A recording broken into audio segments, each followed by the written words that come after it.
કુંકાવાવ તાલુકાના કોલડા ગામે આવેલા પવિત્ર યાત્રાધામ કોલેશ્વર ધામ ખાતે હનુમાન જયંતિ નિમિત્તે ભવ્ય ધજા મહોત્સવનું આયોજન કરવામાં આવ્યું હતું, જેમના માટે દ્વારકાધીશ પ્રભુએ દેવળ ફેરવ્યું હતું તેવા મહાન સંત શ્રી કોલવા ભગતના મંદિરે ભાવેશભાઈ અને મુકેશભાઈ સોરઠિયા પરિવાર દ્વારા 52 ગજની ધજા ચડાવવામાં આવી હતી। શોભાયાત્રામાં મોટી સંખ્યામાં શ્રદ્ધાળુઓ જોડાયા હતા।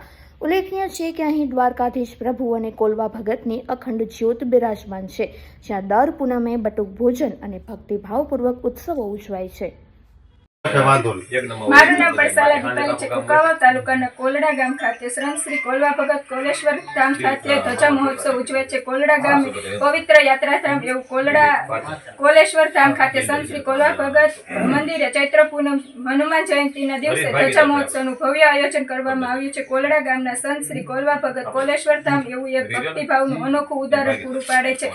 દ્વારકાધીશ પ્રભુ દેવળ ફેરવીને દર્શન દીધા એવા મહાન શ્રી કોલવા ભગત કોલેશ્વર ધામ કોલડા બિરાજમાન છે। આ ધજા મહોત્સવના યજમાન ભાવેશભાઈ પ્રેમજીભાઈ સોરઠિયા તેમજ મુકેશભાઈ સોરઠિયા ગામ કોલડા દ્વારા 52 ગજની ધજા સંત શ્રી કોલવા ભગતના મંદિરે ચડાવવામાં આવી છે। ભાવેશભાઈ સોરઠિયાના નિવાસ સ્થાનેથી 52 ગજની ધજાની પૂજા વિધિ કરી અને આખા ગામના વાજતે ગાજતે શોભાયાત્રા કાઢવામાં આવી। આ શોભાયાત્રામાં મોટી સંખ્યામાં ભાવિક ભક્તો જોડાયા। સંત શ્રી કોલવા ભગત મંદિરે 52 ગજની ધજા ચડાવવામાં આવી છે। આ પવિત્ર યાત્રાનું સાક્ષાત દ્વારકાધીશ પ્રભુ અખંડ જ્યોત સ્વરૂપે કોલડા ધામ કોલડા બિરાજમાન છે। કોલવા યુવક મંડળ કોલડા ટ્રસ્ટ અને સમસ્ત કોલડા ગામ દ્વારા દર પૂનમે કોલેશ્વર કોલડા ધામે સંત શ્રી કોલવા ભગત મંદિર દ્વારકાધીશ પ્રભુની અખંડ જ્યોત તેમજ સંત શ્રી કોલવા ભગતની અખંડ જ્યોતના દર્શન કરતા દૂર દૂર ભાવિક ભક્તોની ભીડ જોવા મળે છે।